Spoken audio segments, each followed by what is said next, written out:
City of love, এই গল্পের শহরটা আমাদেরও হতে পারত। হ্যালো, কে বলছেন?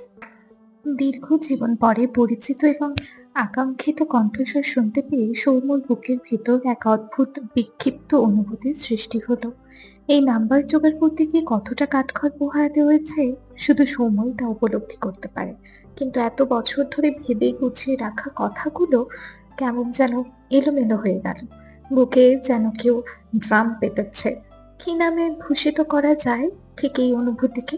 সৌম্য ভাবনার মাঝে ফোনের ওপাশ থেকে নারী কণ্ঠটি ফের বলে উঠল। হ্যালো, কে বলছেন? সৌম্য ঠোঁট দিয়ে জিহ্বা ভিজিয়ে বলল, সত্যি চিনতে পারছো না? দিলশান কেমন যেন মিলিয়ে গেল। যাকে সে ভাবছে সে নয় তো। কিন্তু এত বছর পর সে দিলশানকে কেন কল দেবে?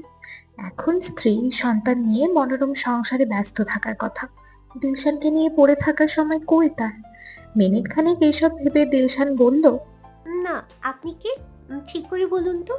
সৌম্য দীর্ঘশ্বাস ফেলে বলল, সত্যি চিনতে পারছো না? নাকি আমার কণ্ঠস্বর বক্ষস্থল অবধি পৌঁছতে পারছে না? কথাটা বলতে কি সৌম্য কেমন একটা নস্টালজিক অনুভব করলো। রাতে হুটহাট প্রায় সে দিলশানকে কল করত। লুকিয়ে চুরিয়ে সৌম্যর সঙ্গে কথা বলার জন্য দিলশানের সে কি প্রচেষ্টা! সৌম্যর অতীতের স্মৃতিচারণ বেশিক্ষণ স্থায়ী হলো না। এর মাঝে দিলশান বলে উঠল। দয়া করে হেয়ালি করবেন না, ঠিক করে বলুন আপনি কে। সৌম্যর বুক চিরে আর্তনাদ করে উঠে বলল, দিলশান, আমার দিলশান। দিলশান বুক খামচে ধরেই বসে পড়ল। কেমন একটা অস্থিরতা তোলপাড় বয়ে গেল অন্তরিক্ষে। দিলশান আর কোনো কথা বলতেই পারল না। গলাটা কেমন যেন ভিজে গেল। দু চোখ দিয়ে ভেসে চলল অকুল বাড়িধারা। কাঁপা কাঁপা হাতেও কলটা কাটল না। এই কণ্ঠস্বর শোনার জন্য এক জীবন মুখিয়ে ছিল সে। আজ কি করে তা হেলায় ফেলে দেবে সে? সময় কথার সুর ধরে রাখতে বলল। কেমন আছো দিলশান হায়াত? দিলশান ঠোঁট কামড়ে ভেজা গলা যতটুকু সম্ভব আড়াল করে বলল। ভালো আছি, খুব সুখেও আছি। তোমার সংসার জীবন কেমন চলছে সৌম্য? আজ এত বছর পর তোমার কল আসবে কখনো ভাবিনি। আনএক্সপেক্টেড ব্যাপার আর কি। তোমার ওয়াইফ কেমন আছে সৌম্য?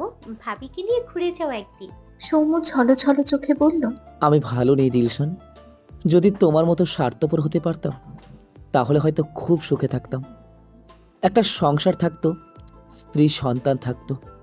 আফসোস, এই স্বার্থপর হতে না পারাটাই আমার জীবনের চরম ব্যর্থতা।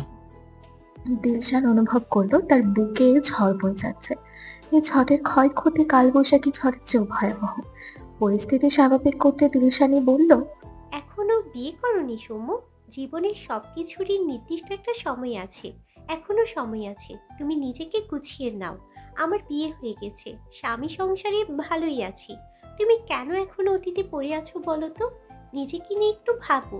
সৌম্য চোখ বুজে শটান ভাবে দাঁড়িয়ে রইল। কি গুছিয়ে মিথ্যাটাই না বলে দিল দিলশান। ছলনাময়ী। সৌম্য প্রশ্নের বাণ ছুড়ে দিয়ে বলল। তোমার গলাটা ভেজা লাগছে কেন দিলশান হায়াত? তুমি কি কাঁদছো? দিলশান দ্রুত চোখ মুছে গলা খাকারি দিয়ে বলল। কোথায় ভেজা? কাল রাতে তোমার দুলাভাইয়ের অনুরোধে একটু আইসক্রিম খেয়েছিলাম। আমার ঠান্ডা সমস্যা আছে তা তো জানোই, তাই গলাটা একটু বসে আছে আর কি। ঠিক হয়ে যাবে রাতে ঘুমুলে। দিলশান কোনো জবাব দিতেই পারল না। সৌম্য তবে সবটা জানে, জানতেই পারে। সত্য কখনো লুকায়িত থাকে না। তবে কেন কল দিয়েছে সৌম্য? সান্ত্বনার নামে পরিহাস করার জন্য? তোরই আতঙ্কিত হয়ে পুকুর পাড়ে বসে আছে। আজান পড়েছে একটু আগে। পুকুরটা আসানদেরই, তবে এই পুকুরে কেউ গোসল করে না। মাছদাক আসলে মেয়ে মানুষের পুকুরে গোসল করাটা ঠিক পছন্দ করেন না। পুকুরে মাছদাক আর আসান শখের বশে পোনা মাছ ছেড়েছিলেন। মাছগুলো বেশ নাকি বড় হয়েছে। কিছুদিনের মধ্যেই পিতা পুত্র পুকুরে জাল ফেলবেন। তোদের মনটা একটু ভালো নেই। কাল পরীক্ষার রেজাল্ট দেবে। কি যে হয় কে জানে। যদি আহাসানের মনের মতন রেজাল্ট না হয়, ভয়ে তোরের মরো দশা পায়। তোরেকে পুকুর পাড়ে বসে থাকতে দেখে তার পিছু পিছু রুমি এলো। রুমির পরনে লাল কামিজ। আহাসান তরি আর রুমিকে একই রকম সালোয়ার কামিজ কিনে দিয়েছে। তরিরটা নীল আর রুমিরটা লাল। তরি শাড়ি পরে বিধায় তার কামিজের সেটটা এখনো তোলা আছে। রুমির অবশ্য নতুন জামা ফেলে রাখবার মতন এত ধৈর্য নেই। মনে বেজায় আনন্দ নিয়ে সে নতুন জামাখানা পরে নিয়েছে। রুমির এখন একেবারেই চিন্তা চেতনা নেই। তরির পরীক্ষার মাঝে রুমির রেজাল্ট আউট হয়েছে। 4 পয়েন্ট পেয়ে পাশ করে গেছে সে। শোভা অবশ্য রুমির রেজাল্ট নিয়ে সন্তুষ্ট ছিলেন না। রুমিকে বেশ বকুনিও দিয়েছিলেন। যদিও মা মেয়ের মন কষাকষির স্থায়িত্ব ছিল খুবই কম। মাসদাক সারোয়ার রুমির পক্ষ নিয়ে বলেছিলেন, সবার মেধা মস্তিষ্ক একরকম হয় না। সবার সাথে মেয়েটার তুলনা দিয়ে ও জীবনটারে নষ্ট করো না। সবাই একই বৈশিষ্ট্যর হলে তো পৃথিবীতে তাহলে ডাক্তার ইঞ্জিনিয়াররাই বেঁচে থাকতো। ওকে ওর মতেই ছেড়ে দাও। ও যতটুকু যোগ্যতা ততটুকুই অর্জন করতে দাও। খামাকা মেয়ের উপরে বোঝা চাপিয়ে দিও না। কেউ পরে রুমিকে আর কিছু বলতে পারেনি। রুমে খুশি আর তাকে পড়া নেই, শোনা নেই, সারাদিন শুধু টিভি আর পাশের বাড়ির উর্মির সঙ্গে গল্প। কি স্বপ্নের মতন জীবন। ননদ ভাবির গল্পের মাঝে বাইকের আওয়াজে উভয়ে ফিরে তাকালো। আশান এ সময় কখনোই বাড়ি ফেরে না। তবে কে? তরি আর রুমিকে অবাক করে দিয়ে বাইক থেকে নামলো রঙ্গন। রুমি তরির দিকে তাকিয়ে রঙ্গনকে ইঙ্গিত করে ভেঙচি কেটে বলল, এসেছে স্বয়ং খান্না আসছেন, ফাজিল চন্দ্র দেবদাস। এই ভর দুপুরে আমাদের বাড়িতে কি করছে ভাবি? তরি জবাবে বলল, আহসান যাবার সময় মায়ের হাতে একটা বই দিয়ে গেছেন, বলেছেন রঙ্গন ভাই আসলে তাকে দিতে। বইটাই নিতে এসেছি বোধহয়। তরি রুমিকে পুকুর পাড়ে ফেলে উঠে যেতে চাইলে রুমি তরির হাত ধরে বলল, যেও না ভাবি, ফাজিল চন্দ্র দেবদাসটা যাক, তারপর যাব। এই চেহারা দেখতেও ভালো লাগে না আমার, হিটলার। রঙ্গন দরজায় নক করতেই শোভা বেরিয়ে এলেন। রঙ্গন শোভাকে সালাম দিয়ে বলল, কেমন আছেন খালা আম্মা? হাসন আপনার কাছে কোনো বই দিয়ে গেছে? সকালে আসার কথা ছিল, আম্মার শরীরটা ভালো না, ডাক্তারের কাছে নিয়ে গেছিলাম, তাই দেরি হইয়া গেছে। পরে হাসন ফোন করে বলল আপনার কাছে বইটা রেখে গেছে। শোভা সালামের জবাব নিয়ে বলল, আমি ভালো আছি বাবা। আহসান অনেকক্ষণ বসেছিল তোমার জন্য, পরে দেরি হয়ে যাচ্ছে তাই চলে গেল। তুমি ওই রোদের জন্য এসেছো, বসো একটু। রঙ্গন ভেতরে গিয়ে বসল। সেদিন থেকে নাহার বেগম বলেছেন রঙ্গন সরকারি চাকরি পেলেই রুমিকে বউ করে ঘরে তুলবেন। সেদিন থেকেই রঙ্গনের পড়াশোনার তোড়জোড় শুরু। সারাদিন পড়ার টেবিল ছেড়ে উঠেই না সে। নাহার বেগম অবশ্য ছেলের উন্নতি দেখে বেজায় খুশি। ভার্সিটি জীবনের পরেই ছেলের পড়াশোনার চাঙ্কে উঠেছিল। এখন আবার সব ঠিকঠাক হয়েছে ভেবে তিনি খুশি। শোভা রান্নাঘর থেকে এসে বললেন, আজকে গরুর মাংস রান্না করেছি ঝাল করে, মনে আছে? আগে আহসানের সঙ্গে খেলার ফাঁকে তোমাকে আর আহসানকে কত খাইয়ে দিতাম। কত তাড়াতাড়ি চোখের পলকে বড় হয়ে গেলে তোমরা। তুমি বসো, আমি খাবার বেড়ে আনছি, না খেয়ে যাবে না আজ। রঙ্গন প্রথমে ইতস্তত বোধ করলো, পরে সায় জানালো। খাওয়ার লোভে সে প্রকৃতপক্ষে বসেনি। সে বুঝছে রুমিকে একটু দেখার লোভে। রুমি এতদিন স্কুলে যেত বিধায় রুমিকে রোজ দেখাটা খুব একটা কঠিন কিছু ছিল না। জ্বালাটা হয়েছে এখন। পরীক্ষার পর থেকে রুমি স্কুলে যাওয়া বন্ধ। রঙ্গনেরও আয়েশ করে রুমিকে দুদণ্ড দেখার সময় হয় না। রুমি যখন ক্লাস শেষে স্কুল থেকে বের হতো, রঙ্গন এই সেই বাহানায় চুপি চুপি লুকিয়ে থাকতো। রুমি অবশ্য তাকে কখনো লক্ষ্য করেনি। দেখতে পেলে অবশ্য বিপদ ছিল। রুমির যা মেজাজ! শোভা ট্রেতে করে খাবার নিয়ে এসে রঙ্গনের সামনে রাখলেন। রঙ্গন খাবার হাতে নিয়ে এদিক ওদিক তাকালো। বাড়ি থেকে আসার সময় নাহার বেগম ঠেসে ঠুসে ভাত খাইয়ে পাঠিয়েছেন। রুমির জন্যই খেতে বসা। রুমি কোথায়? রঙ্গন খাবার মুখে পুরে বলল, খালা আম্মা, হাসানের কাছে শুনলাম রুমি এবার পরীক্ষা দিছে, রেজাল্ট আউট হয়নি এখনো। শোভা দীর্ঘশ্বাস ফেলে বললেন, হ্যাঁ, 4 পয়েন্ট পেয়েছে রুমি। আর বলো না, মেয়েটার পড়াশোনার দিকে বিন্দুমাত্র আগ্রহ নেই। কতবার কত টিচার রাখলাম বাড়িতে, কিসের কি ফাঁকিবাজ মেয়ে, টিচারকে গুনেও দেখে না। আহসানের বকুনিতে জোরাজোরিতে যা একটু পড়তো, পড়ার টেবিলের সঙ্গে তার কোনো যোগাযোগই ছিল না। আহসান ঠেলে ঠুলে কোনো রকমে এইবার সামলে নিয়েছে। আমি যে ওকে নিয়ে কি করি। রঙ্গন বিড়বিড় করে বলল, সেটাই তো, এত পরে কি হবে? বিয়ে দিয়ে দেন আমার সঙ্গে, আমার বউ আমি ঠিক করে বুঝে নেব। শোভা পানির গ্লাস হাতে নিয়ে বললেন, কিছু বললে বাবা? রঙ্গন কৃত্রিম হেসে বলল, বললাম যে খাবারটা খুব মজা হয়েছে খালাম্মা, এক্কেবারে ছোটবেলার মতো। শোভা হেসে রঙ্গনের প্লেটে আরো খাবার তুলে দিলেন। অতঃপর বললেন, দোয়া করো তোমার বোনটার জন্য, আল্লাহ যেন ওকে একটু সুবুদ্ধি দেন। রঙ্গন মুখে হাসি রাখলেও মনে মনে শোভাকে ভেঙচি কেটে বলল, বন্য সাই, ওটা আমার বউ হয়, বউ, রুমি বউ। বহু কষ্টে খাবার শেষ করে শোভাকে বিদায় জানিয়ে বাড়ি থেকে বের হলো। বাইক স্টার্ট দেওয়ার আগে পুকুর পাড়ে চোখ পড়লো। ওটা রুমি না? লাল জামা পরে দুই বিনুনি বেঁধে বসে আছে যে। রঙ্গন বাইক রেখে এগিয়ে গেল। পেছন থেকে তরিকে সালাম দিয়ে বলল, কেমন আছেন ভাবি? রুমির দিকে তাকিয়েও বলল, কেমন আছো রুমি? খালাম্মার কাছে শুনলাম পাশ করছো, মিষ্টি কোথায়? তরি কিছু বলার আগেই রুমি বলল, কষ্ট করে পড়লাম আমি, পরীক্ষা দিলাম আমি, পাশও করলাম আমি, সেখানে আপনি মিষ্টি খেতে চাচ্ছেন কেন? তরি পরিস্থিতি স্বাভাবিক করার জন্য বলল। আমি ভালো আছি ভাইয়া, আপনি কেমন আছেন?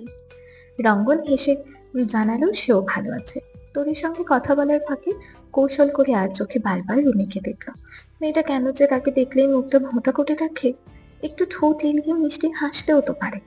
বড় হবার পর রুমি কখনোই তার সঙ্গে হেসে কথা বলেনি। পাজি মেয়ে রুমি। কাজের চাপে আহসান আজ দুপুরে বাড়িতে ফেরেনি। মাছদাক সরোয়ার এসেছিলেন। যাওয়ার সময় আহসানের জন্য টিফিন বক্সে খাবার নিয়ে গেছেন। সবকিছু শেষ করে ফিরতে ফিরতে 8টা বাজলো। ঘরে ঢুকতেই দেখলো তরি এলোমেলো হয়ে ছড়িয়ে ছিটিয়ে ঘুমিয়ে আছে। কাল সারা রাত রেজাল্টের টেনশনে মেয়েটা ছটফট করেছে। ঘুম হয়নি ঠিক মতন। আহসান বিছানায় উঠে তরিকে জড়িয়ে ধরে ঘাড়ে মুখ ডোবালো। তরি আহসানের অস্তিত্ব টের পেয়ে নিতে নিত গলায় বলল, আপনি আজ দুপুরে এলেন না কেন? আহসান তরির কপালের সঙ্গে কপাল ঠেকিয়ে বলল, কেন, তুমি মিস করছিলে আমায়? তরির সপাটে কথায় মোড় ঘুরিয়ে দিয়ে বলল, আহ, একটুও না। আপনি একটা পচা বাজে লোক, আপনি, আপনাকে একটুও মিস করিনি আমি। আহসানের কিছু বলল না। তরির গালটা আঁচলায় পুড়ে গভীর চুমু খেলো। তরিও কি কম যায় নাকি? লাজ লজ্জার মাথা খেয়ে আহসানের গালে ঘাড়ে আর নাকে টুপ করে সেও চুমু খেলো। আহসান তরির পিঠে না খুঁজতে খুঁজতে বলল, আমার তুলতুল। তরি পাশ ফিরে আহসানের বুকে মাথা রেখে বলল, আজকে আমার মনটা একটুও ভালো নেই। কাল সকালে রেজাল্ট দেবে জানেন। আহসান তরির থুতনিতে চুমু খেয়ে বলল। দেখ, তাতে কি? তরি ভীত সন্ত্রস্ত গলায় বলল, বোর্ডে যদি ভুল খাতা দেখে, যদি রেজাল্ট ভালো না হয়, যদি ফেল আসে। আহসান মজার ছলে বলল, আসুক, ফেল আসলে একটা সুন্দর রিক্সাওয়ালা ধরে তোমায় বিয়ে দিয়ে দেব। তরি হতাশ দৃষ্টিতে আহসানের পানে চাইল। এই সিরিয়াস মুহূর্তেও লোকটা তাকে নিয়ে এইভাবে মজা করছে। বাজে লোক। রাতে ভয়ে তরি ঠিকঠাক ঘুমোতেই পারল না। সকাল 11টায় যখন রেজাল্ট পাবলিশ হলো, আহসান ফোন হাতে নত মুখে তরির কাছে গিয়ে বলল, এত খারাপ রেজাল্ট কি করে করলে তোরে? তুমি কি আমি কিছুই পড়াইনি? তরি ভয়ে কেঁদে ফেলল। কান্না ভেজা চোখে বলল, কত পেয়েছি আমি? অনেক বেশি খারাপ হয়েছে। আহসান মুখ উঁচু করে ফোনটা তরির দিকে তাক করে বলল। হ্যাঁ, অনেক খারাপ, A+। তরি বড় বড় চোখে আহসানের দিকেই তাকালো। আহসান দুপাটি দাঁত বের করে ফোন হাতে কোমরে হাত চেপে হেসেই যাচ্ছে। তরি কিছু বলতে পারলো না। আকস্মাৎ তরি ঢলে পড়ল নিচে। আহসান দ্রুত তরিকে কোলে তুলে নিল। পাশ করার খুশিতে বেহুশ হয়ে গেল মেয়েটা। কি সাংঘাতিক ব্যাপার! তরিকে নিয়ে নিশ্চয় পত্রিকায় কলাম ছাপা হবে। টাইটেল হবে, পাশ করার খুশিতে বেহুশ হয়ে স্বামীর কোলে ঢলে পড়েছেন প্রাক্তন দ্বাদশ শ্রেণীর ছাত্রী নাবানা রশিদ তরি। পুরো বাড়িতে আনন্দে পুলকিত আবেশে ছড়াছড়ি। প্রথম কারণটা তরির A+ পাওয়ার খুশিতে, আর দ্বিতীয় কারণটা হলো A+ পাওয়ার খুশিতে তরির অজ্ঞান হয়ে যাওয়া। তরিকে কোলে নিয়ে আহসান তখন পানির ছিটা দিয়েছে এবং দীর্ঘ আধা ঘন্টা শোভা আর রুমি তরির মাথায় পানি ঢালার পর তার জ্ঞান ফিরেছে। সে কি হাসাহাসি তরিকে নিয়ে! তরি লাজুক মুখে ভেজা চুল নিয়ে নিজের পাশের মিষ্টি খেলো। তরি জ্ঞান হারানো নিয়ে এত মাতামাতির মাঝে মাছটাকে মিষ্টি আনিয়েছেন। মধুবেবী তো তরির সামনে বারবার বলেই যাচ্ছেন, দেখছো, কইছিলাম না খাজা বাবার মাজারের তাবিজ কোনোদিন বিফলে যায় না। ঠিক কইতো, ভালো মতো পাশ দিয়া বাইর হইলা।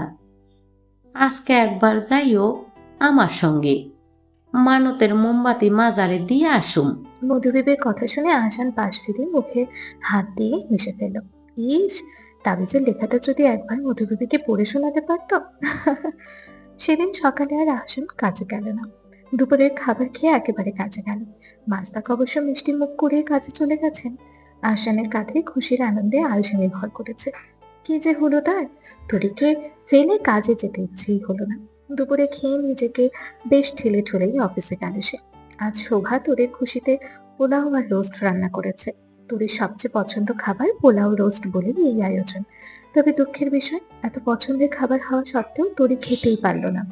খাবারটা মজা হয়েছে, কিন্তু তোরির শরীরটা আজ ভালো নেই। মুরগি তো মুখে ছোঁয়াতেই পারলো না, কেমন তিতকুটে একটা গন্ধ। অনেক কষ্টে অল্প কটা সাদা পোলাও খেলো, তাও হজম হলো না। খেয়ে দিয়ে উঠতেই ঘর গড়িয়ে বমি হলো। তরি সবার শেষে খেতে বসেছিল। শোভা কয়েকবার আসানের সঙ্গে তরিকে খেতে জোরাজুরি করেছিলেন।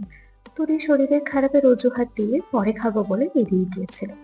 খাবার খাওয়া শেষে রুমি আর তরি একসঙ্গে খেতে বসেছিল। তরির বমি হওয়ার ব্যাপারটা পরপরই মাথা চক্কর দিয়ে উঠল। রুমি তরিকে পেছন থেকে ধরে বলল, কি হয়েছে ভাবি, শরীর খারাপ? তরি রুমির কাঁধে মাথা এলিয়ে দিয়ে বলল, সকাল থেকেই জানি না কি হলো, মাথাটা কেমন যেন ঘুরছে, গাটা কেমন যেন গুলিয়ে আসছে আমার। রুমি তরিকে পিঠে হাত বুলিয়ে দিয়ে বলল, বেশি খারাপ লাগছে ভাবি, একটু স্যালাইন গুলে দিই। তরি মাথা তুলে না বোঝালো, ফের বলল, কিছু লাগবে না, আমি একটু ঘরে গিয়ে ঘুমালেই ঠিক হয়ে যাবে। রুমি আর কিছুই বলল না। তরিকে ঘরে দিয়ে এসে ফ্যানের পাখাটা বাড়িয়ে দিল। শোভার ঘরে উকি দিয়ে দেখলো শোভা ঘুমোচ্ছেন। আজ সকাল থেকেই বাড়িতে কাজ একটু বেশি ছিল কিনা। প্রথমে সব তরি তরকারি কুটে ফেলেছেন। তরির পাশের খবর শুনে সব ফ্রিজে রেখে আবারও মশলা বেটে রোস্ট চলে দিয়েছিলেন। রুমি মধুবিবির ঘরের সামনে দিয়ে যাওয়ার সময় মধুবিবি বললেন, এই রুমি, এদিকে আয় তো। রুমি দরজা ধরে উকি দিয়ে বলল, কি হয়েছে বুবু? মধুবিবি আলনা থেকে বোরকা বের করে বললেন, তোর ভাবিরে বল ভালো কাপড় পইরা ঘুমটা দিতে, খাজা বাবার মাজারে মোমবাতি দিতে যামু। রুমি প্রত্যুত্তরে বলল, ভাবি কিভাবে যাবে, ভাবি তো শরীর ভালো নেই। মধুবিবি পানির বেগ ফেলে বললেন। কেন, কি হয়েছে তার? রুমি ঘরে এসে বলল, জিজ্ঞেস করলাম, ভাবি বলল শরীর ভালো নেই, খাবার টেবিলেও তেমন কিছু খায়নি, যা খেয়েছিল মমি করে উগড়িয়ে দিয়েছে। মধুবিবি সবটা শুনে রুমিকে বললেন, আমি একটু তোর ভাবির কাছে গেলাম, তুই আমার ঘরে বয়। মধুবিবি সচরাচর তরিদের ঘরে সেভাবে আসেন না। আজ কি হলো কে জানে। ঘরে ঢুকে তরির মাথায় হাত বুলিয়ে দিয়ে বললেন, এই বউ, কি হয়েছে তোমার? তরি মধুবিবির গলা শুনে মাথা তুলে কোনো রকমে উঠে বসলো। টলমল করতে করতে বলল, কিছু না বুবু, ওই মাথাটা একটু ঘুরছে আর কি। মধুবিবি তরিকে ভালো মতো পর্যবেক্ষণ করলেন। তার চেনা চোখ কখনো ভুল করতেই পারে না। তরিকে ফিসফিস করে বললেন, এই মাসে সব কিছু ঠিকঠাক হয়েছে তোমার? তরি প্রথমে বুঝতে পারল না। মধুবিবি আবার ইঙ্গিত করতেই বলল, না বুবু। মধুবিবি তরিকে ইশারায় উঠে দাঁড়াতে বললেন। তরি উঠে দাঁড়াতেই মধুবিবি তরির পেট টুপে টুপে কি যেন দেখতে লাগলেন। তরি সেই সব ঠিক বুঝলো না। মধুবিবি তরির শাড়ির আঁচলটা ঠিক করে দিয়ে বললেন, তুমি হাত মুখ ধুইয়া বসো, আমি দিলুর মারে ফোন লাগাইতে আসি। তরি ধীর পায়ে হাত মুখ ধুতে চলে গেল। মধুবিবি ঘরে গিয়ে রুমিকে নিজের বাটন ফোনটা দিয়ে বললেন, দিলুর মারে একটা কল লাগাতো রুমি, আমার নাম নিয়া বল তাড়াতাড়ি আইতে। আধা ঘন্টা পরে দিলুর মা সত্যি সত্যি এলো। বোরকা পরিহিত এক মধ্যবয়স্কা নারী। তরি তাকে দেখে উঠে দাঁড়ালো। মধুবিবি দিলুর মাকে উদ্দেশ্য করে বললেন, বউয়ের মাথা ঘোরে, বমি হয়, আমার তো মনে হইতাছে পেটে পোনা আসছে, তুমি একটু ভালো মতো দেখো তো দিলুর মা, বয়স হইছে, ভুলও হইতেই পারে। দিলুর মা তরিকে বিছানায় বসে কি কি অদ্ভুত সব প্রশ্ন জিজ্ঞেস করলেন। মধুবিবির মতন পেট টিপে দেখলেন, চোখ জিহ্বা সব দেখলেন। তারপর মধুবিবিকে বললেন, যা ভাবছেন তাই চাষি, পেটের সন্তান আইছে। মাসিকের তারিখ ধরলে 1 বা 1.5 মাসের মতো চলে। তাও একটু ডাক্তারের কাছে নিয়ে টেস্ট করাইয়া দেখেন, খাওয়া দাওয়া বাড়াইয়া দেন। বই শরীর অনেক দুর্বল, এমনি সিকনা সাকনা, তার মধ্যে এখন পেটে আরেকজন।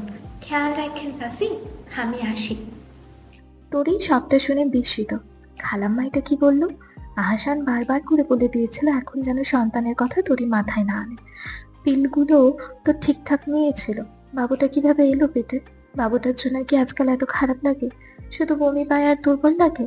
তরি আহাসানের বলা কথাগুলো মনে করতে ভয়ে আতঙ্কে কেঁদে ফেলল। হাসান বাবুটার কথা শুনলে তাকে আর আস্ত রাখবে না। যদি বার করে দেয় বাড়ি থেকে, বাবুটাকে যদি না মেনে নেয়।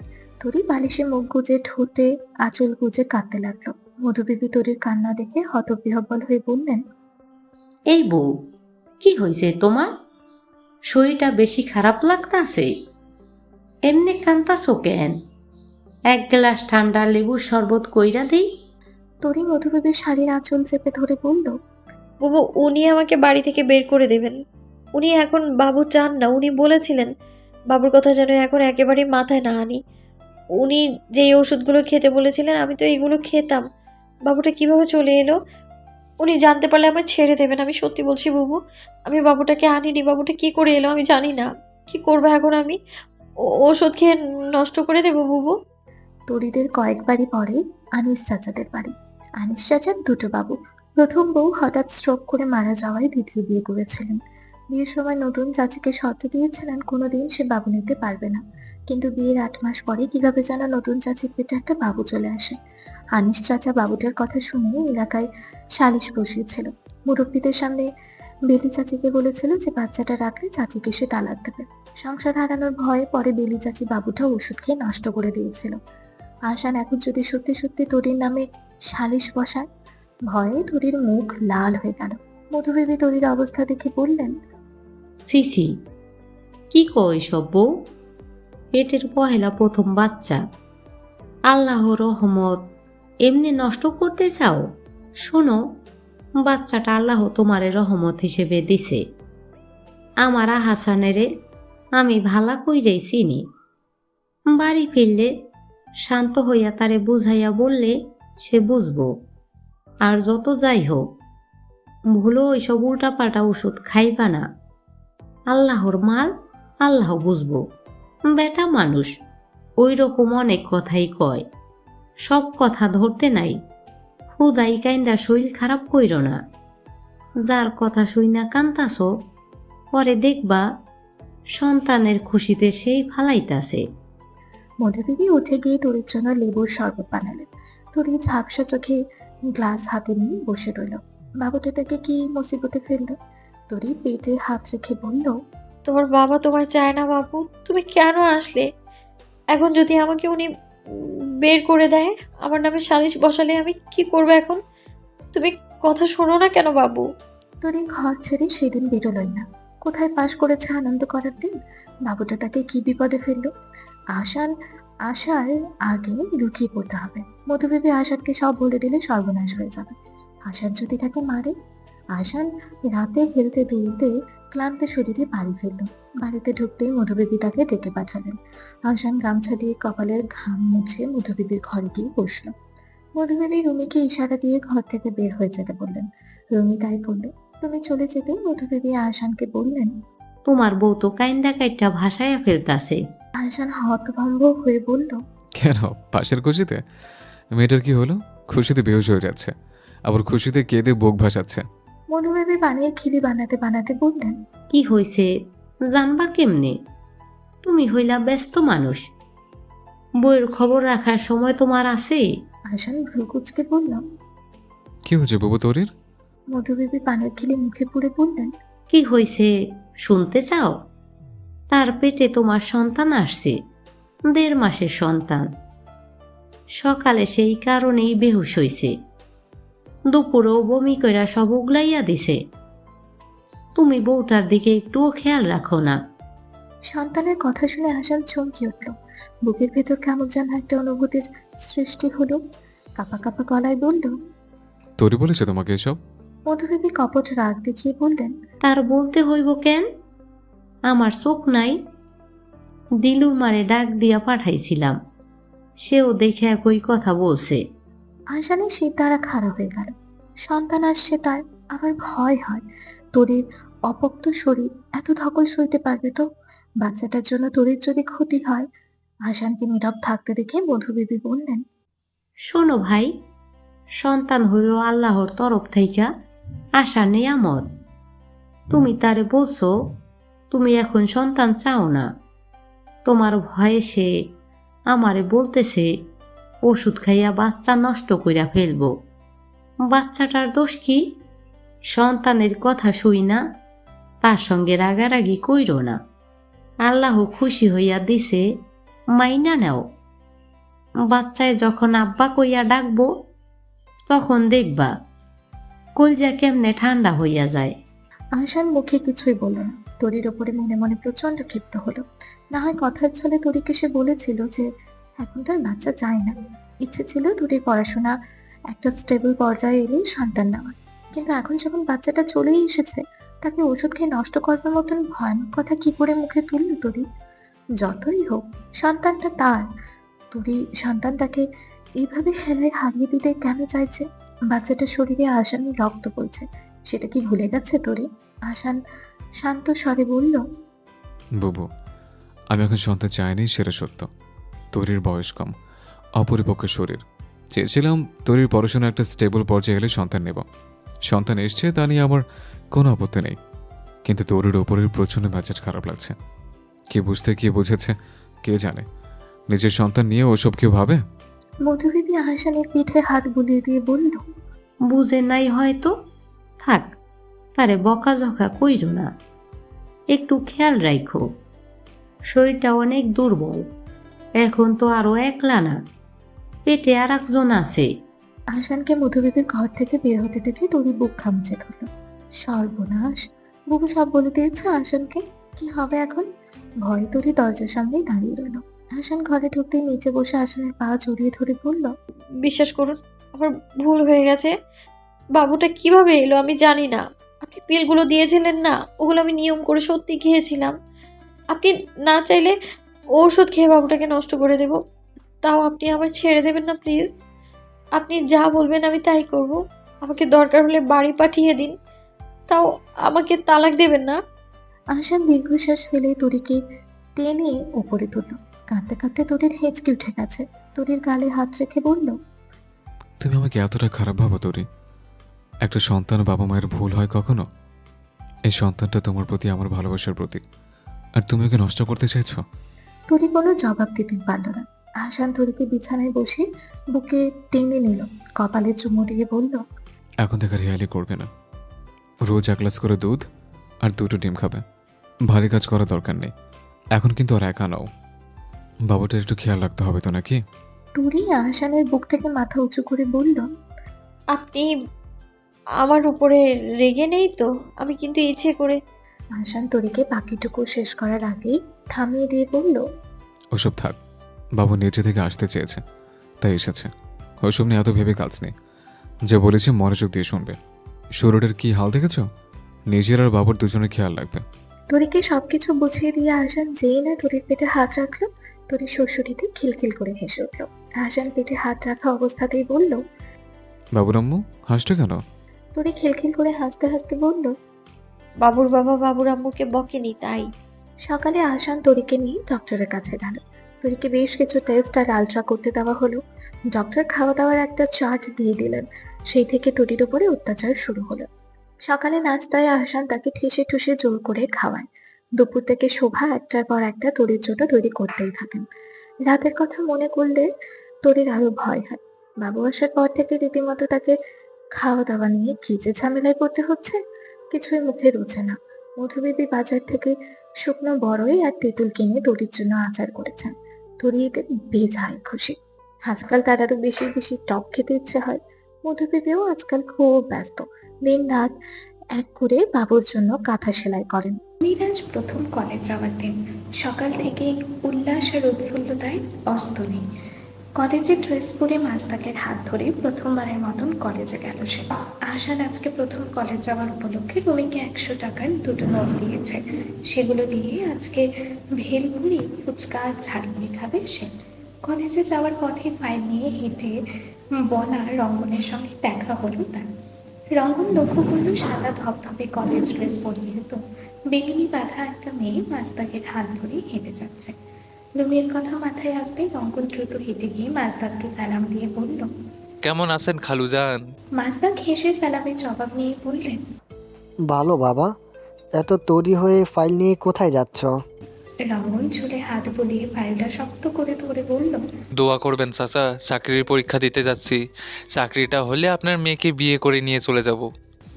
শেষের কথাটা বিড়বিড় করে বলাই মাস্তাক শুনতে পেলেন না। রুমি অবশ্য রঙ্গনকে দেখে মনে মনে তাকে ভেঙচি কেটে বলল, তুই শালা ফেল করবি, ফেল। আজ মনোয়ারা আর গুনগুন এসেছে রুরিকে দেখতে। গুনগুন এখন ক্লাস 5-এ পড়ে। তার এখন 10 বছর হয়েছে। তরিকে মা আর বোনের আকস্মিক আগমনে ভেয়ে যায় খুশি। মনোয়ারা শোভাকে অনুরোধের সুরে বললেন, তরিকে আমার সঙ্গে নিয়ে যাই, এই অবস্থায় থাকুক না আমার কাছে কয়েকটা দিন। ওর বাবা বেঁচে থাকলে কি যে খুশি হতেন, মেয়েকে মাথায় তুলে রাখতেন। শোভা গুনগুনকে কোলে বসিয়ে বললেন, আসলে প্রথম বাচ্চা তো, আমরা চাইছিলাম আমাদের কাছেই থাকুক। আপনার ভাই তো তরিকে এখনই চোখে হারায়। আপনি বলছেন যেহেতু, আমি অবশ্যই তরিকে পাঠাবো, কিন্তু আজ নয়, এখনই সন্ধ্যা নেমে গেছে। আপনাদের যেতে যেতে রাত হয়ে যাবে। কাল সকাল সকাল আহসান গিয়ে দিয়ে আসবে। একটু খেয়াল রাখবেন ওর, আর তাড়াতাড়ি পাঠিয়ে দিবেন। ওকে ছাড়া বাড়ি ফাঁকা ফাঁকা লাগে। মনোয়ারা মুচকি হেসে শোভার সঙ্গে গল্প নিতে উঠলেন। হায়দারের মৃত্যুর পর এই বাড়িতে এই প্রথম তার আসা। হায়দার বেঁচে থাকাকালীন অনেকবার তার সঙ্গে এসেছে সে। মানুষটা নেই আজ কতটা দিন হয়ে গেল। গুনগুন তরির কাছে চুপটি করে বসে পড়ল। মা ঝর্ণা খালামণিকে বলেছিল তোমার পেটে নাকি একটা বাবু আছে। কোথায় সে বাবুটা, আমাকে দেখাও। তরি গুনগুনের গাল টেনে দিয়ে বলল, এখন না, আরো অনেকগুলো দিন যাক, তারপর আমি বাবু আর তুমি একসঙ্গে পুতুল খেলবো, ঠিক আছে? গুনগুন মাথা দুলিয়ে বলল, বাবুটাকে রাতে আমাদের মাঝখানে রেখে ঘুমাবে। হ্যাঁ, আমাদের খাটটা উঁচু না, যদি পড়ে যায়। তরি সাই দিয়ে বলল, হ্যাঁ, ও খুব ছোট্ট এখনো। বাবু তোমার কথা সেদিন বলেছে জানো? গুনগুন বড় বড় চোখে চেয়ে বলল, কি বলেছে বুবু? ও খেলবে আমার সঙ্গে? তরি গুনগুনের গালে চুমু বসিয়ে বলল, ও বলেছেন। গুনগুন খালামণি কোথায়? গুনগুন খালামণি কোথায়? পচা খালামণিটা কেন দেখতে আসে না আমায়? গুনগুন ঠোঁট ফুলিয়ে বলল, কোথায়? আমি তো এলাম আজকে। বাবুটাকে বলে দেবে আমি ওর সঙ্গে কাটটি নিয়েছি, ও পচা বলেছে আমাকে। তরি জবাবে বলল, বাবু তো তাহলে অনেক কাঁদবে। গুনগুন খালামণিকেও অনেক ভালোবাসে। গুনগুন খালামণি কাটতে নিলে ও কার সঙ্গে পুতুল খেলবে? গুনগুন মুখ ভার করে কি যেন ভাবল, অতঃপর বলল, না থাক, বাবুর সঙ্গে কাটটি শেষ, ওর সঙ্গে ভাব ভাব ভাব। ওকে বলে দেবে ও যেন না কাঁদে, আমি ওর সঙ্গে পুতুল খেলবো। তরি হেসে গুনগুনের ফোলা গালে আবারও চুমু বসালো। রুমি এসে গুনগুনকে তার ঘরে নিয়ে সাজিয়ে দিল। এই বয়সে সাজগোজের প্রতি কী দুর্বলতা! ও বাড়িতে থাকাকালীন তরির পিছু পিছু চিরুনি নিয়ে শুধু ঘুরত সুন্দর করে চুল বেঁধে দেওয়ার জন্য। আজ সকালে তরির জন্য ঔষধপত্র ফলমূল কিনতে গিয়ে সৌম্যর সঙ্গে দেখা হয়েছিল। কথা প্রসঙ্গে আসানি দিলশানের প্রসঙ্গে জানতে চেয়েছিল। সৌম্য নতমুখে দিলশানের ব্যাপারটা খুলে বলল। দিলশান সৌম্যর সঙ্গে নতুন একটা জীবন শুরু করতে রাজি নন। বারবার করে সৌম্যকে বলেছে সৌম্য যেন বিয়ে করে নেয়, স্ত্রী সন্তান নিয়ে সুখে থাকে। সৌম্য যাওয়ার পথে আহসানকে দিলশানের নাম্বারটা দিয়ে বলেছে, সময় করে ওকে ফোন করে একটু বুঝিয়ে বলিস বন্ধু। দিলশান ছোট বাচ্চা নয়, একটু হলেও তোর কথা বুঝবে। কাজের ফাঁকে সৌম্য দেওয়া নাম্বারটায় কল করলো আহসান।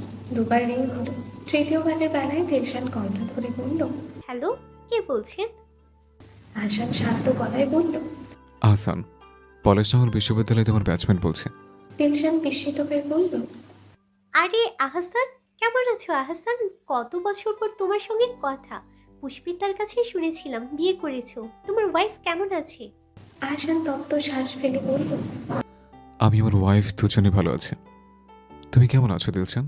জীবনকাল কেমন চলছে? দিলশান মৃদু হেসে বলল, ছোটখাটো প্রাইভেট স্কুলের মাস্টারনি জীবন আর কেমনই হতে পারে। তোমার কেমন চলছে তাই বলো।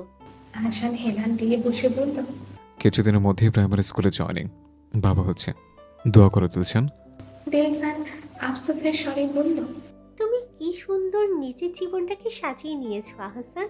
বিয়ে করেছো, বাবা হচ্ছো। সৌম্য যদি একটু নিজের দিকটা দেখতো, ও কি পারতো না সবকিছু ভুলে গিয়ে নতুন করে শুরু করতে? আহসান ঠোঁট ভিজিয়ে বলল, সেটাই তো করতে চাচ্ছে দিলশান। একবার ভেঙে গড়িয়ে ছাড়খাড় করে দিয়েছ মানুষটাকে। সবকিছু ভুলে তোমার সঙ্গে একটা নতুন কিছু সূচনা করতে চেয়েছিল। তুমি আগের বারের মতোই হেলায় হারিয়ে দিচ্ছ। তুমি খুব কঠিন দিলশান। একটা মানুষকে কয়বার ভাঙবে দিলশান? দিলশানের চোখে জল চলে এলো। ভেজা গলায় আহসানকে বলল, আমি ডিভোর্সি আহসান। একটা মিসক্যারেজ হয়েছিল। নানা রকম মেইলি সমস্যায় এখনো ভুগছি। ইউটেরাস এতটাই ক্ষতিগ্রস্ত হয়েছে যে ভবিষ্যতে মা হতে পারবো কিনা তাও জানি না। আমি কিভাবে সৌম্যের মতো একটা আনম্যারিড ছেলেকে নিজের সঙ্গে জড়াই? আহসান নির্বিঘ্নে বলল। তা বলে এভাবেও খালি হাতে ফিরিয়ে দেবে? দিলশান কাঁপা কাঁপা গলায় বলল। আমার যে দেওয়ার মতো কিছুই অবশিষ্ট নেই হাসান, কি দেব সৌম্যকে আমি? আহসান প্রত্যুত্তরে বলল। তোমার চেয়ে বড় পাওনা সৌম্যর কাছে আর কি হতে পারে দিলশান? দিলশান কান্নার সামনে বলল। সৌম্যকে বুঝিয়ে সুঝিয়ে জলদি একটা বিয়ে দিয়ে দাও, সংসারে চাপে আমাকে ভুলে যাবে। আমি একটা ডিভোর্সি মেয়ে, সন্তান সুখও দিতে পারবো না। তাছাড়া সমাজ কি বলবে হাসান? সৌম্য আনম্যারিড ছেলে, বিয়ে করলে ওর সব হবে। আমি তো ওকে ওর প্রাপ্য কিছুই দিতে পারবো না। আহসান নরম সুরে বলল। ঘুরেই ফিরে এসে এক কথা দিলশান, তুমি দুদিন না খেয়ে থাকো, সমাজ কিছু বলবে না, কিন্তু খিদের তাড়না একটা রুটি চুরি করে দেখো, দেখবে তোমার বিচারে কত বীর পুরুষদের আগমন। সমাজের কথা ভুলে যাও দিলশান, নিজেকে নিয়ে ভাবো। নিজের জন্য স্বার্থপর হওয়াটা মন্দ কিছু নয়। তোমার জীবনে তো কম কিছু ঘটেনি, অতীতকে না ঘটে ভবিষ্যৎ নিয়ে একটু ভাবো। তোমার একটা ছোট্ট সংসার হলো সময়ের সঙ্গে, একটু ভেবে দেখো না দিলশান, খুব মন্দ হবে কি এমনটা হলে? দিলশান চোখ মুছে দীর্ঘশ্বাস ফেলল। এমনই তো একটা স্বপ্ন ছিল তার, সৌম্যর সঙ্গে ছোট একটা সংসারে। সেটা তো হলোই না। যাকে বিশ্বাস করে ঘর করেছিল সেটাও নিভৃত হয়ে গেল। মনোয়ারা গুনগুনকে নিয়ে সন্ধ্যার পরপরই আসার আগে চলে গেছে। শোভা বারবার করে বলেছিল খেয়ে যেতে। গুনগুন ছোট মানুষ, আমার সঙ্গে কোনো পুরুষ মানুষ নেই বিধায় তাড়াতাড়ি চলে গেছে।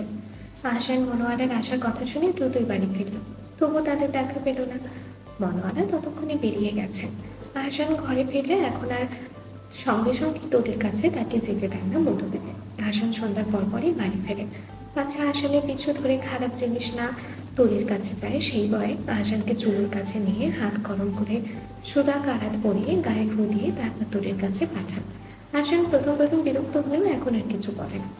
রুমির পরে এত বছর পর বাড়িতে ফিরে আসছে, তাই সবাই বাড়াবাড়িটা একটু বেশি। এখন রুমিকেও ডাক দিলে আগের মতো আর খুঁজে পাওয়া যায় না। মধুদেবীর সঙ্গে বসে বসে রুমিও এখন কাঁথা সেলাই করে। আহসান ঘরে গিয়ে দেখল তরি বিছানায় শুয়ে আছে। আহসানকে দেখে দ্রুত উঠে বসে বলল। জানেন আজ গুনগুন এসেছিল। গুনগুন বলেছে আমাদের বাবুর সঙ্গে পুতুল খেলবে। আহসান তরির পাশে গিয়ে বসলো, তরিকে বুকের মাঝে জড়িয়ে ধরে বলল। তা খেলুক, আমার বোতল তো আমার তুলতুল। তরি আহসানের পাঞ্জাবির বোতাম ঘোরাতে ঘোরাতে লজ্জায় মুখ গুজল। আহসান কয়েক মিনিট নীরব থেকে বলল। বাবুর বয়স কতদিন হলো? কথা বলতে পারে সে? তরি মাথা তুলেই বলল। 2 মাস 2 দিন। আমার সঙ্গে অনেক গল্প করে বাবু, কিন্তু আপনার সঙ্গে রাগ করেছে তাই কথা বলবে না। আহসান তরির চুলে বিলি কাটতে কাটতে বলল। ভাবার বিষয়, আমাদের বাবুর একটা নাম রেখেছে জানো? তরি উৎসাহী হয়ে বলল। কি নাম? আহসান মুচকি হেসে বলল। তুবা। নামের রাগ পিছু কিছু হবে তা এখনো ভাবিনি, ডাকনাম হবে তুবা। সুন্দর না? তরি আহসানের বুক থেকে সরে গিয়ে বলল।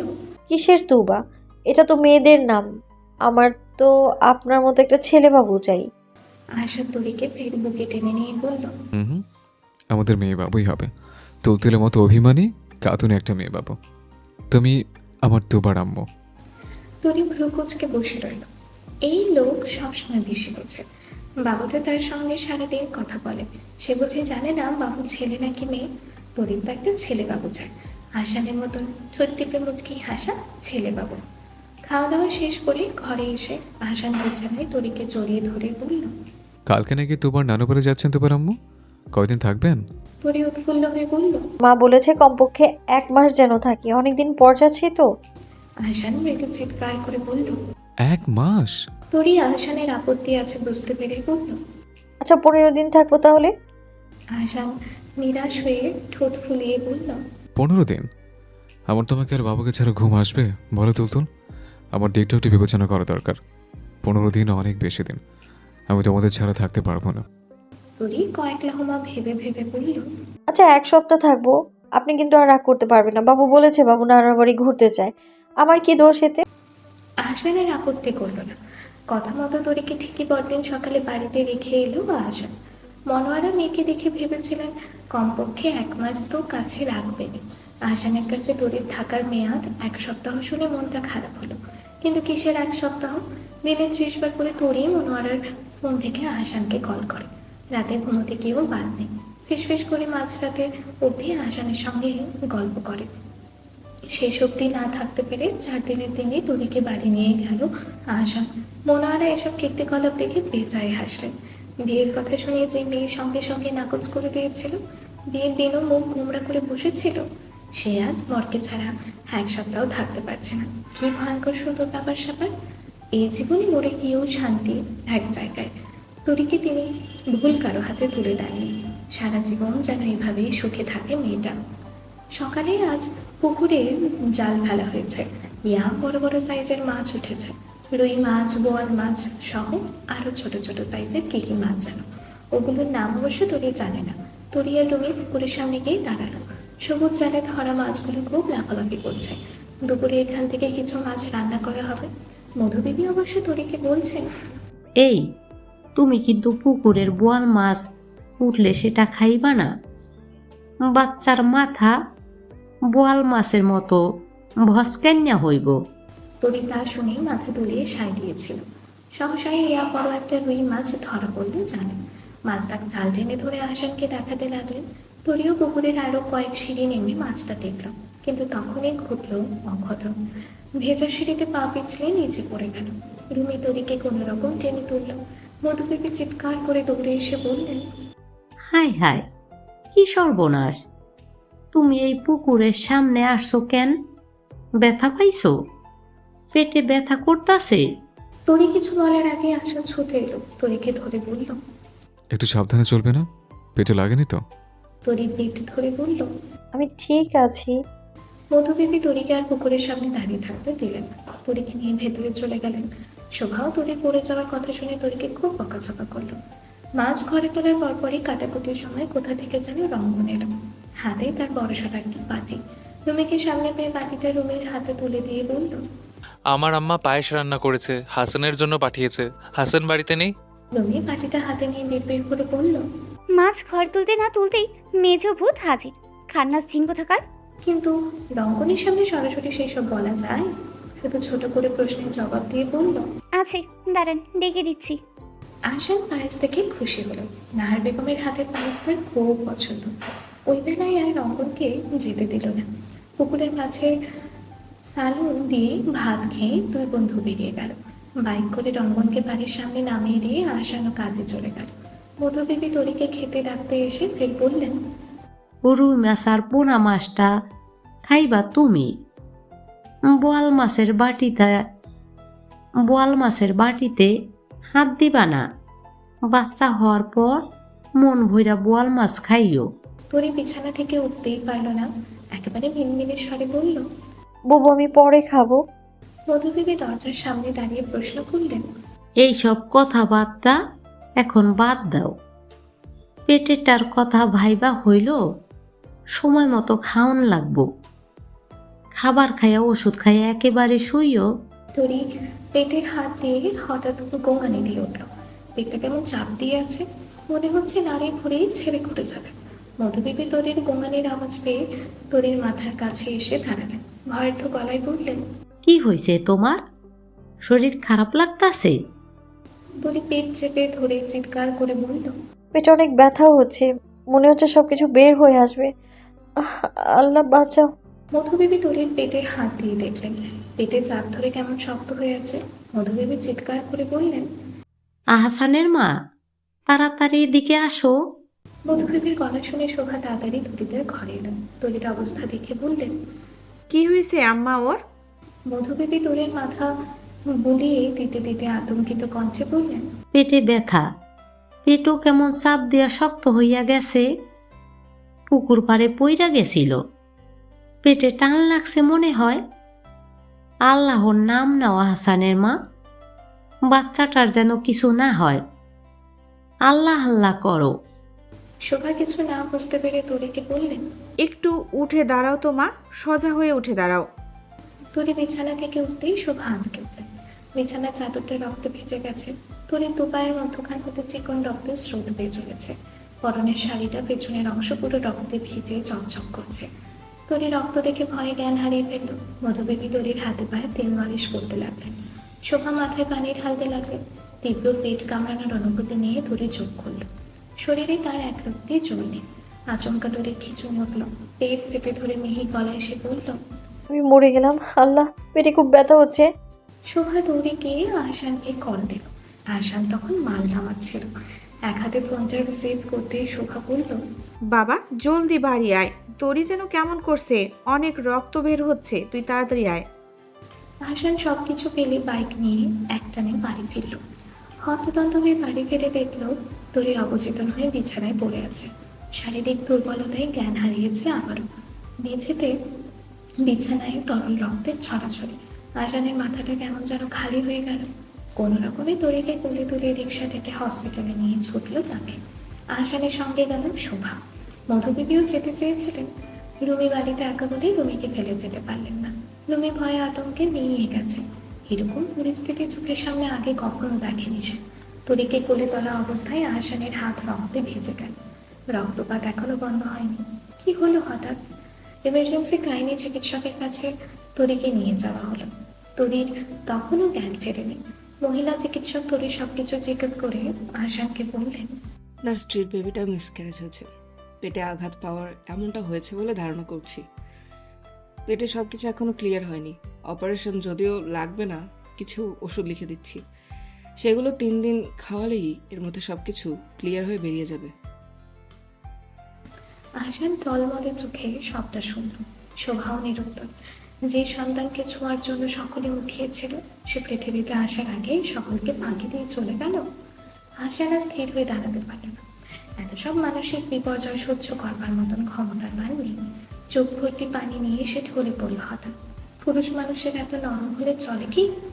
তোরই জ্ঞান ফিরল সন্ধ্যার দিকে। অতিরিক্ত রক্তক্ষরণ হওয়ায় এক ব্যাগ রক্ত দেওয়া হচ্ছে তাকে। আহসানের জ্ঞান হারানোর পরপরই মাস্তাক হসপিটালে এসেছেন।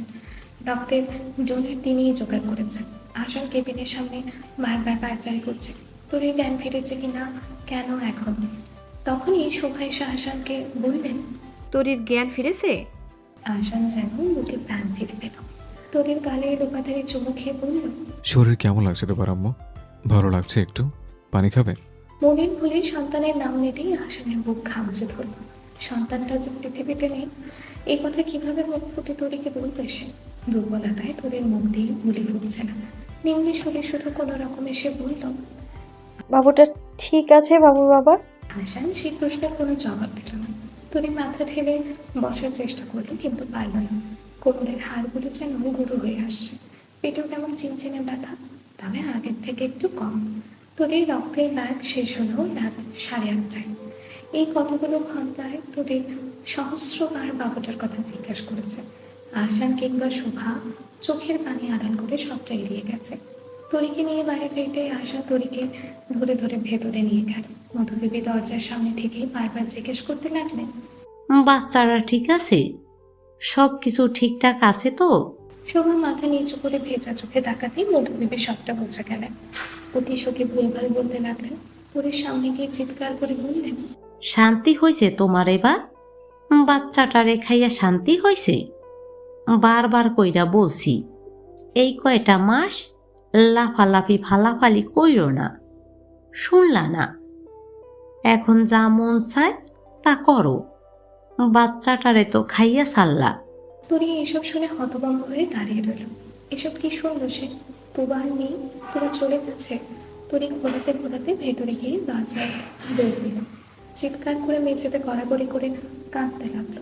একটা সময় গিয়ে লক্ষ্য করলো শারীরিক দুর্বলতায় কাঁদার মতন শক্তিও তার শরীরে নেই। আহসান ততক্ষণে দরজায় ধাক্কা দেওয়া শুরু করেছে। তোরি কোনো রকমে উঠে বসলো। বিছানার পাশ থেকে টুলটা নিয়ে তাতে উঠে দাঁড়ালো। আলমারি থেকে একটা ওড়না নিয়ে ফ্যানটা বন্ধ করে তাকে বাঁধল।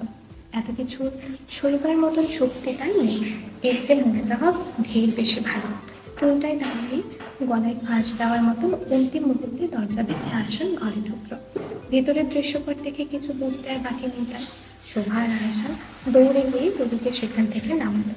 নিচে নেমে দাঁড়াতেই তরু আর জ্ঞান হারালো। আহসান কোনো রকমের বিছানাটা ঠিক করে তরিকে সেখানে শোয়ালো। বড্ড হাঁসফাঁস লাগছে, বুকের ভেতরটা কেমন খা খা করছে। পেট অবশ হয়ে যাওয়ার মতন ব্যথায় তরির জ্ঞান ফিরল। শরীরে একরত্তি শক্তি অবশিষ্ট নেই, মাথাটা কেমন যেন ঘুরছে। তলপেটে চিনচিনে ব্যথায় তরি আবার বাস ফিরিয়ে শোয়ার চেষ্টা করলো। আশান প্লেটে তরির জন্য ভালো নিয়ে ঘরে ঢুকলো। তরির মুখে খাবার ফেলে দিতে চাইলে তরি মুখ সরিয়ে নিয়ে বলল, আমি খাবো না, নিয়ে যান এগুলো। আহসান তরির বারণ শুনল না। জোর করে তরির মুখে খাবার দিতে চাইলে তরি চিৎকার করে বলল, বললাম তো খাবো না, আপনারা কেন আমার কথা শুনছেন না কেউ? বাবুটাও আমার কথা শুনলো না, কত আদর করে আগলে রেখেছিলাম, অভিমান করে চলে গেল। সবাই ছেড়ে চলে যায় আমায়, সবাই চলে যায়।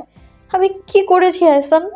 বাবা চলে গেল আমাকে ছেড়ে, বাবু আম্মুকে বুঝলো না, আমাকে কেউ কেন ভালোবাসে না, সবাই কেন দূরে সরিয়ে পালিয়ে দিয়ে চলে যায় আমাকে। আহসান কোনো জবাব দিল না। হাত দিয়ে ভেজা চোখটা মুছে নিল। তরি আহসানের বুকে মাথা রাখলো। স্বামী স্ত্রীর উপর চোখেই পানি। তরির চোখের পানিতে আহসানের যে বুক ভেসে যাচ্ছে তা কি জানি তরি? তরি কাঁদতে কাঁদতে বলল, বাবুটা যখন এলো আমি খুব কেঁদেছিলাম, জানেন কেন কেঁদেছিলাম আমি সেটা জানি না। ভয় হতো বাবুর কথা শুনে যদি আমার আদরের ভাগ কমে যায়। মনে মনে খুব রাগ হয়েছিল বাবুর উপর। বাবুটা পরে এলেও তো পারতো, কিন্তু পরের রাগটা যে কোথায় হারিয়ে গেল আমার। সারাদিন আমি মনে মনে বাবুর সঙ্গে গল্প করতাম, বাবুকে গান গেয়ে ঘুম পাড়াতাম। বাবু বোধ হয় আমার সঙ্গে রাগ করেই চলে গেল, তাই না? বাবু কেন চলে গেল? আমি তো ওকে খুব ভালোবাসতাম। বাবু কেন মাকে বুঝলো না, কেন অভিমান করলো? আহসান কোনো জবাব দিতেই পারল না। আহসানের চোখের পানিতে বালিশটা কেমন ভিজে যাচ্ছে। আহসান বিড়বিড় করে বলল, বাবা আর আম্মু তোমাকে অনেক ভালোবাসে তোবা। তুমি কেন মিছে রাগ করে চলে গেলে বাবা? এই যে শুনছো মাই প্রিয় শ্রোতা বন্ধুরা, তোমরা শুনছো সিটি অফ লাভ প্রেরিত প্রেমে সিক্ত গল্প। আর আমাদের সাথে পথ চলতে do like, comments and share. আর সাবস্ক্রাইব করতে কিন্তু একদম ভুলবে না। টাটা।